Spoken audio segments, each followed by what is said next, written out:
Una po sa ating mga balita, good news muna sa mga commuter dahil simula po ngayong araw, extended na ng 1 oras ang biyahe ng MRT-3 ayon sa Department of Transportation. Kung paano yan naging posible, alamin sa sentro ng balita ni JM Pineda. Kung palagi kang late umuwi at ang ruta mo ay nasa EDSA lang, paniguradong MRT-3 ang nasa first choice mo sa pagko-commute. Kaya naman good news para sa mga MRT-3 commuters dahil ipapatupad na ngayong araw ang 1 oras na extension ng operation hours ng MRT-3. Ayon sa DOTR, posibleng tumagal o permanente na itong implementa.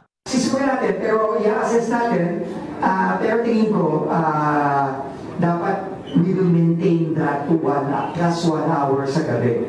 No, titignan rin natin ang epekto niyan sa maintenance, pero base naman sa pag-uusap namin ng ating maintenance operator, mukhang kakayanin naman. No? So we will keep that as is.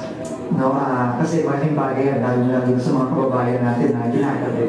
Nakipag-ugnayan na rin daw ang DOTR sa maintenance provider ng MRT-3 na Sumitomo patungkol sa gagawin na extension ng operasyon na pagkasunduan ng dalawang panig na magkaroon ng adjustment sa maintenance. Siyempre medyo alangan siya dahil nakailangan ng maintenance hours.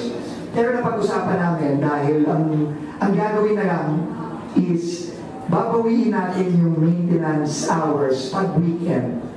No? Pag weekend, babawiin natin yung maintenance hours. So yung mawawalang oras dahil doon sa 1 oras na dagdag pag weekday, babawiin natin sa maintenance sa weekend. Kasabay rin niya ng pagdagdag din ng isa pang bagon sa MRT-3 tuwing rush hour. Higit 1,000 mananakay daw ang matutulungan nito. Doon sa dagdag na trend, 1,300 additional passengers per day yun. Kasi one train is 1,300 passengers per train. No, ganun kalaki ang epekto na. No? Ngayong araw, extended din ang operating hours ng LRT-1 para sa mga pasaherong maapektuhan ng tigil pasada. Pero pinag-aaralan ng DOTR na ipatupad din ito ng permanente o pang matagalan.